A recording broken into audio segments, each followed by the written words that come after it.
Our first speaker is the Honorable Niki Sharma, the Parliamentary Secretary for Community Development and Nonprofits in British Columbia. Niki was a lawyer whose practice focused on representing Indigenous people, including residential school survivors, which allowed her to advocate for her clients on many levels of the legal system, including all the way to the Supreme Court of Canada. She was elected to the board of Van City Credit Union in 2016, where she served as both board vice chair and the chair on climate justice working group. She is also a past chair of the Vancouver Parks Board, where she was involved with environmental stewardship and education task forces. In these roles, she really worked to improve her community and make life better for people and our planet. She was elected to the Legislative Assembly of British Columbia in the 2020 general election, representing Vancouver Hastings riding. And we thank you for joining us tonight, Niki, and we'd love to hear from you. Hi, thank you so much, Yusuf, for that lovely introduction and just inviting me to be here. You can hear me okay? Just checking. Okay, great. So I'm coming to you from the traditional territories of the Musqueam, Squamish, and Tsleil-Waututh nations, and it's just an honor to be here. Wanted to say and acknowledge Sonia and Flossie. So great to be sharing the next level of this discussion with you. And thank you to all the organizers and all the youth that are attending, and all those inspirational youth out there that are doing such great work in their community. A very important topic that I've invited to speak on today. And I know, especially now, not a moment goes by where we're not thinking about the climate crisis and its impacts that it's having right now, today, on people. One of the reasons that I joined politics a few short months ago was to be part of the solutions that lead for a better future for young people. And I know that I just want to acknowledge the heavy burden that's on our young people today as a parent, and also as somebody who's had many young people come to me in the different hats that I've worn. I understand the burden of the inequity, the systemic racism, the climate crisis that you feel in your future, and that burden is unfair. And people like myself, and I'm sure many other adults, are often thinking and being asked by young people, how could you let it get to this?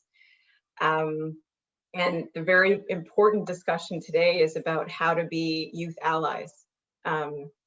And I think first and foremost, I want to say, I see my role as being an ally as to not leaving the climate crisis to young people to take on, tackling and addressing what we can to make sure our emissions are lower, to get to the targets so they don't inherit the future that we've all heard, especially recently, seems to be forecasted if we keep at what we're doing, to tackle the anti-racism, or to be anti-racist, to tackle the inequities with the power and time that each of us have. And I certainly think about that every day.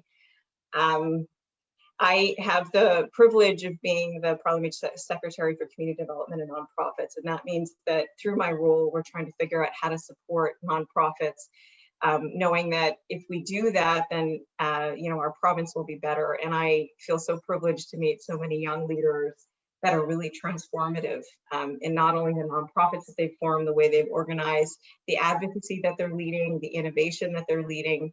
I learned recently about solid state cooperatives, who's actually an incubator to start young people to actually start their own cooperatives in areas and tackle the issues in their communities. So not only is it about tackling those issues and innovating on them, but also different ways of organizing that are not the traditional for-profit entities. And I think all of you that are on the forefront of tackling this issue are so inspiring to me every day, but I know you also see the challenges and your abilities to work with government. I just want to thank you for the work you do to holding governments accountable, to keep to their targets, to move the way they need to address the climate crisis. And just wanted to also say, as a woman of color joining politics, the anti-racism work of the youth to me is so inspiring. And I know that some of the work that you do, I see you on my screen here. I think Tarek is probably here too as well, but the work that you do traveling the province to tackle that, I wish I had that when I was young. I think it would have made my journey through tackling that a lot easier. So I just wanted to thank you for your work. BC has a commitment to net zero by 2050, but I want to acknowledge it's not about only 2050. It's about what we do today, what we do in 2025, what we do in 2030, and not just having an ambitious climate plan. It's about making the investments that we need and putting money that puts us to shift to a low carbon future. And you know, us, like many other jurisdictions, will be in Glasgow during COP26 to talk about what actions that we're seeing in BC through our Clean BC plan that are working, that are producing the transitions that we need, and where we need to move and forward faster, recognizing the urgency that we have today and that we face as a government. I wanted to end by saying, I know we have a lot of work to do. I acknowledge the unfair burden that's on young people today. But I do know that we will rely on the energy and expertise of young people to get there, to tackle this crisis together. So I want to say, please continue to organize, advocate, innovate, hold us accountable for our commitments, and that you all really inspire me. And I thank you so much for having me here today. Thank you so much, Niki. I really appreciate your kind words and for you joining us here today.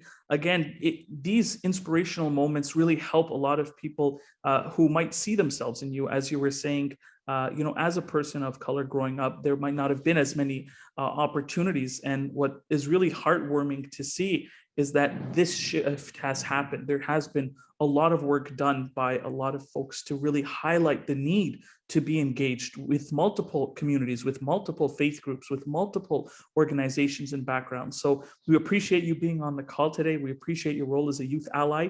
And thank you so much for joining, Niki.